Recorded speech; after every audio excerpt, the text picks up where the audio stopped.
नमस्कार दोस्तों, आप सभी का हमारा चैनल पर स्वागत है। दोस्तों तो चलिए आज हम बात कर लेते हैं कांग्रेस में मची भगदड़ के बारे में। दोस्तों पहले अशोक चौहान कांग्रेस छोड़कर बीजेपी में गए, फिर मिलिंद देवड़ा गए, फिर विजेंद्र सिंह गए और अब गौरव वल्लभ भी बीजेपी में चले गए।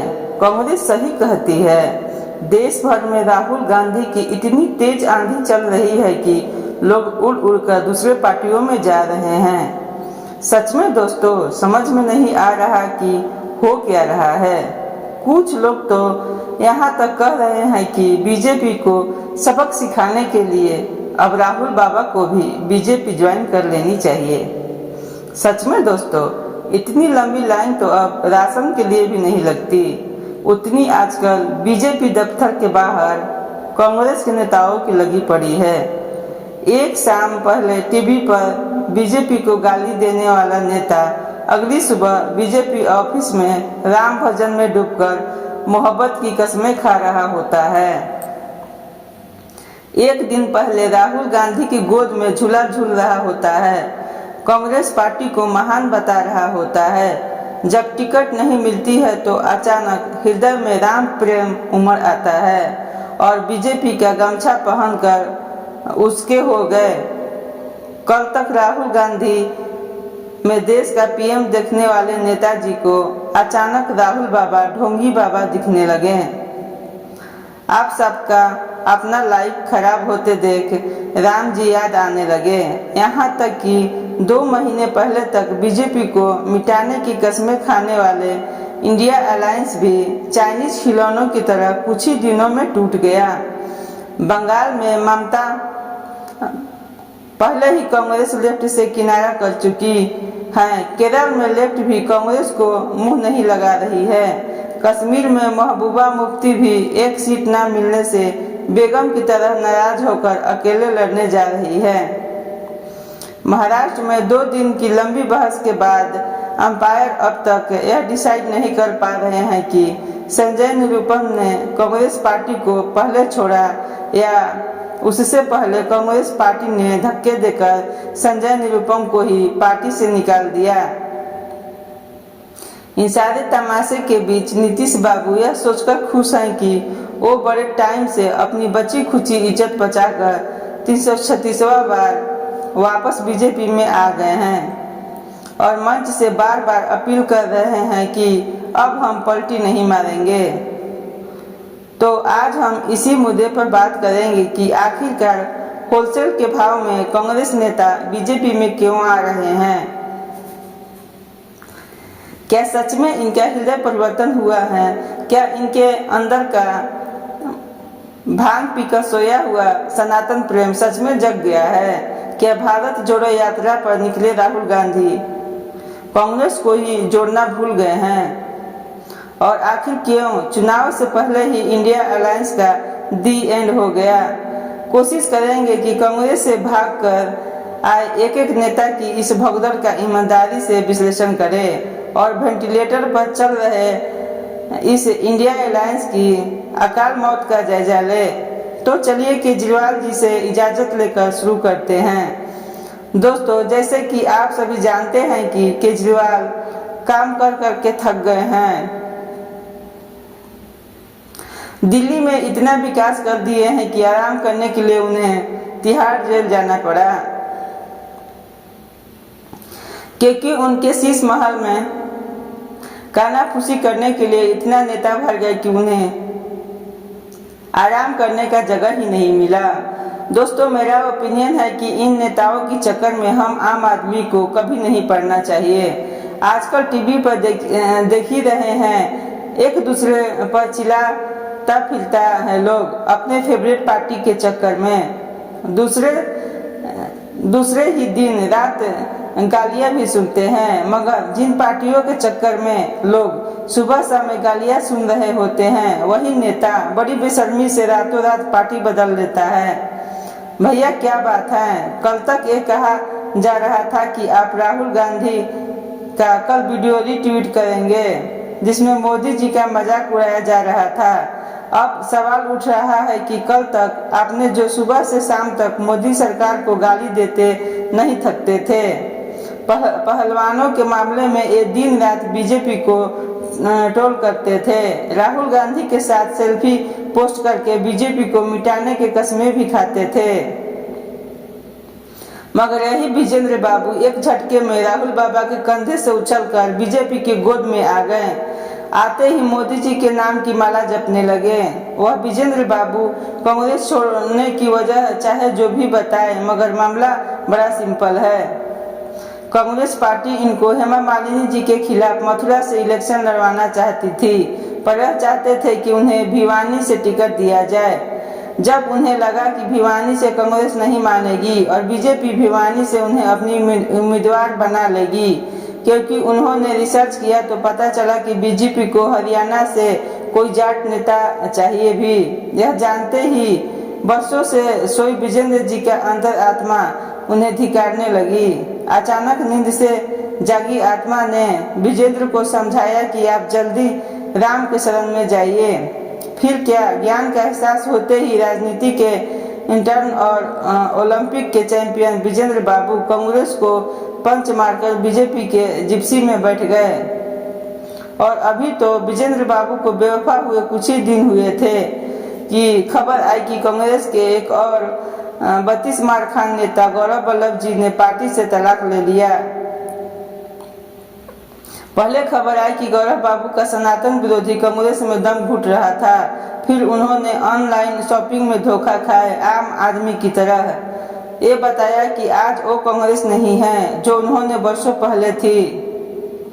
कांग्रेसियों का यह हाल हो गया है कि इतने ज्यादा सदमे में है कि बाथरूम में नल चलाकर अंदर जोर जोर से रो रहे हैं ताकि बाहर आवाज नहीं आए। जब पार्टी के कुछ नेता, अलायंस के कुछ बड़े नेता सनातन का विरोध करते हैं और उस समय हमारे पार्टी की चुप्पी से सदमे में था, तो ये तो वो 2 विकेट हैं जो ताजा ताजा कांग्रेस के गिरी हैं। इस बीच दिन रात बीजेपी की मम्मी दीदी एक करने वाले संजय निरुपम जी भी कांग्रेस का दामन छोड़ चुके हैं। संजय बाबू मुंबई की उत्तर पश्चिमी सीट से लड़ने जा रहे थे। इस बीच उद्धव ठाकरे ने बिना कांग्रेस से पूछे यहां से अपना उम्मीदवार उतार दिया। कल तक कांग्रेस के साथ सावन के झूले झूलने वाले संजय बाबू अचानक सावन की बारिश में उफान आए नाले की तरह फड़फड़ाने लगे। कल तक दिन रात बीजेपी में खामियां गिनाने वाले संजय बाबू ने अच्छे से यह गिन कर बताया कि कांग्रेस में पूरे 5 पावर सेंटर हैं। तो जो 5 पावर सेंटर हैं उसमें सबसे पहले तो परम आदरणीय माता जी सोनिया गांधी जी हैं का एक पावर सेंटर है, उनके आसपास के लोग हैं। दूसरे आदरणीय राहुल जी का भी एक अपना सेंटर है, उनके आसपास भी एक कोठरी है। संजय जी ने एक मझे हुए ज्योतिषी की तरह यह भी बता दिया कि कांग्रेस पार्टी का आज ना कोई इतिहास है और ना ही कोई फ्यूचर। फिर अगले ही पल उन्होंने डॉक्टर बनकर यह भी बता दिया कि महाआघाड़ी गठजोड़ है, मैं ऑपरेशन करके निकालना चाहता हूं। बीजेपी ने संजय बाबू को ट्विटर पर अभी तक राइट स्वाइप भी नहीं किया है और जैसे ही संजय बाबू को अपनी मनचाही सीट से टिकट मिलने की खबर आएगी तो वो भी बीजेपी की वॉशिंग मशीन का दरवाजा खोलकर उसमें कूद पड़ेंगे और सारे पाप धो डालेंगे। पिछले 4-5 वर्षों में इसको बड़ी गंभीरता से मैंने महसूस किया है, लेकिन मैं धीरज रख रही थी। आखिरकार धीरज टूट गया, बांध टूट गया धीरज का, और उसके बाद जो सामने आया वो सब आपके समक्ष है।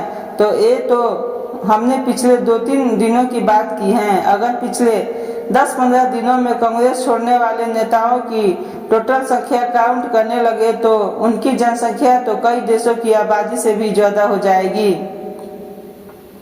मिलिंद देवगौड़ा जी का तो अपने नाम सुना होगा, वो एक टाइम राहुल जी के बड़े क्लोज हुआ करते थे, मगर जैसे ही उन्हें पता लगा कि कांग्रेस ने मुंबई साउथ की सीट शिवसेना के लिए छोड़ दी है तो उन्होंने अपनी फेवरेट सीट के लिए कांग्रेस को अनफेवरेट कर दिया। इसी तरह महाराष्ट्र से कांग्रेस के सीनियर लीडर अशोक चौहान, लुधियाना से कांग्रेस के सांसद रवनीत सिंह बिट्टू, कांग्रेस की पूर्व सांसद ज्योति मिश्रा और एमपी कांग्रेस के सीनियर लीडर सुरेश पचौरी भी कांग्रेस को ब्लॉक करके बीजेपी के व्हाट्सएप कर दिए हैं। 2 दिन पहले कांग्रेस ऑफिस के सामने कुछ लोगों का भत्ता देख टीवी वालों को लगा कि शायद यहाँ कोई हाफ मैराथन चल रही है। फिर पता चला कि यह लोग सड़क पर नहीं भाग रहे हैं बल्कि कांग्रेस से भाग रहे हैं। हालात यह है कि बाकी पार्टियों में बड़े नेता इस बात से डरे रहते हैं कि कहीं हमारा टिकट न कट जाए। वहीं कांग्रेस के कुछ नेता यह सोचकर डरे हुए हैं कि कहीं उन्हें टिकट न मिल जाए। कल दिल्ली में एक थिएटर के बाहर एक आदमी 40 का 20, 40 का 20, 40 का 20 यह बोलकर चिल्ला रहा था। बाद में पता चला ये कोई कांग्रेसी उम्मीदवार है जो आधे पैसे में अपनी लोकसभा की टिकट बेच रहा है। क्या बात कर रहे हैं, जोक समझ लीजिए। आप चाहे तो कांग्रेस छोड़कर बीजेपी में जाने वाले नेताओं को मौका परस्त बोल लीजिए। यह कांग्रेस लीडरशिप का फेलियर, लेकिन इस तरह हर एक दिन किसी बड़े नेता के कांग्रेस छोड़ने की खबर कांग्रेस सपोर्टर के लिए टर्निंग का काम तो नहीं कर रही है।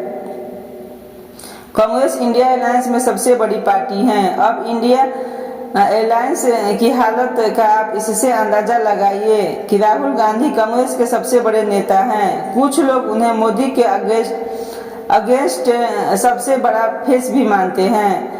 अच्छा, मगर इन्हीं राहुल गांधी के सामने लेफ्ट पार्टियां ने वायनाड में सीपीआई महासचिव डी राजा की वाइफ को कैंडिडेट बना दिया है। आप सोचिए, जब कोई अलायंस उस अलायंस में शामिल पार्टियों के टॉप लीडर के अगेंस्ट ही अपने कैंडिडेट उतार रहा है तो वो साथ मिलकर इलेक्शन लड़ने को लेकर कितना सीरियस होगा, बताइए। बात तो सही है ना। इतना ही नहीं, लेफ्ट गठबंधन ने केरल कांग्रेस के लिए एक सीट छोड़कर बाकी 19 सीटों पर अपने कैंडिडेट उतार दिए। बिहार के सीएम नीतीश कुमार, जिन्होंने डेढ़ साल पहले इस इंडिया अलायंस को शुरू किया था, वो सबसे पहले इस इंडिया अलायंस को छोड़कर अलग हो चुके हैं। ममता बनर्जी ने भी बंगाल में कांग्रेस और लेफ्ट के साथ जाने से मना कर दिया था। कश्मीर में नेशनल कॉन्फ्रेंस और कांग्रेस तो एक साथ में है, मगर महबूबा मुफ्ती की पीडीपी को एक भी सीट नहीं दी थी। कांग्रेस और आम आदमी पार्टी तो दिल्ली में साथ में है, मगर पंजाब में एक दूसरे का सिर फोड़ रहे हैं। वहीं बिहार में पप्पू यादव तो जो कुछ दिन पहले कांग्रेस में शामिल हुए थे, वे पूर्णिया से टिकट न मिलने पर आरजेडी के ही कैंडिडेट के अगेंस्ट खड़े हो गए हैं। यूपी में अखिलेश यादव ने दोस्ती दिखाते हुए कांग्रेस को जरूर 17 सीटें दी हैं। फिर बिहार में तो अभी भी सीट बंटवारे को लेकर और बवाल होने वाला है। वो तो नीतीश बाबू की जेडीयू पहले ही इस अलायंस से अलग हो गई है। हो सकता है कि कुछ लोग यह कहेंगे कि लोग कांग्रेस छोड़कर बीजेपी में इसीलिए जा रहे हैं क्योंकि वो ईडी जैसी जांच एजेंसियों से डरे हुए हैं।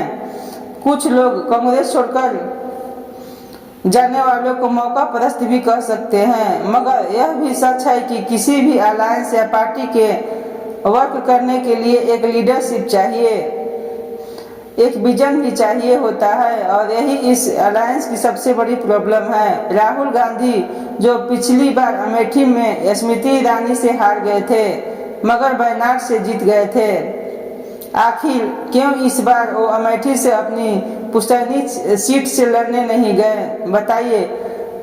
क्यों सिर्फ एक बार की हार से वो अपनी सालों पुरानी सीट से पीछे हट गए। इससे मैसेज तो यही जाता है ना कि आप चैलेंज लेना ही नहीं चाहते। आप कांग्रेस का पीएम फेस तो बनना चाहते हो, मगर कांग्रेस अध्यक्ष बनकर डायरेक्ट कोई जिम्मेदारी नहीं लेना चाहते। आप पार्टी के फेस तो हैं, मगर लोकसभा में हुई बहसों में बहुत कम हिस्सा लेते हैं। लोकसभा में सांसदों की एवरेज अटेंडेंस जहां 80% से ज़्यादा है, वहीं राहुल गांधी की हाजिरी सिर्फ 51% रही है। उन्होंने 5 सालों में सिर्फ 8 डिबेट में हिस्सा लिया है, जबकि औसत एमपी ने उनसे 6 गुना ज़्यादा यानी 46 डिबेट में भाग लिया है। राहुल गांधी ने 5 सालों में सिर्फ 99 सवाल पूछे हैं, जबकि औसत संसद ने 5 सालों में 210 सवाल पूछे हैं। एक औसत एमपी 5 सालों में 1 से ज़्यादा प्राइवेट मेंबर बिल लेकर आया है। राहुल गांधी के राज्य में केरल में जहां से वो संसद है औसतः मेंबर ऑफ पार्लियामेंट तो सारे प्राइवेट मेंबर बिल लेकर आए हैं, मगर आपको जानकर हैरानी होगी कि 5 सालों में राहुल गांधी एक भी प्राइवेट मेंबर बिल लेकर नहीं आए।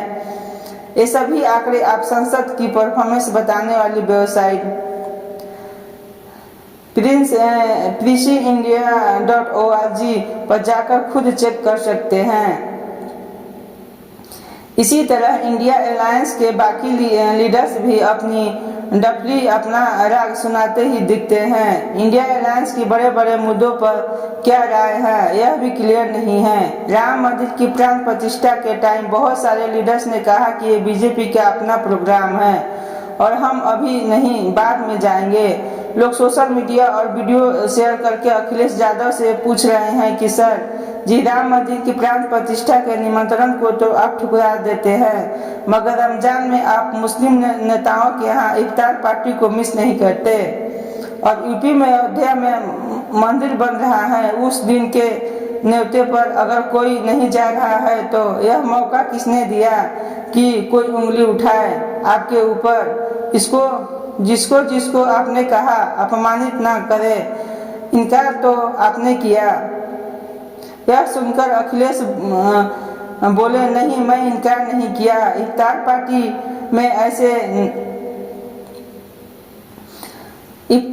में ऐसे नहीं है कि वहां नहीं जाना चाहिए, मगर धार्मिक मसलों पर इतने अलग अलग स्टैंड लोगों को अखरता है साहब। इलेक्शन से पहले बहुत सारे सर्वे एनडीए को 350 सीटों से जिताता हुआ दिखा रहा है। इन सब के बीच कांग्रेस के इतने नेताओं का एक साथ बीजेपी में जाना अच्छी बात नहीं है।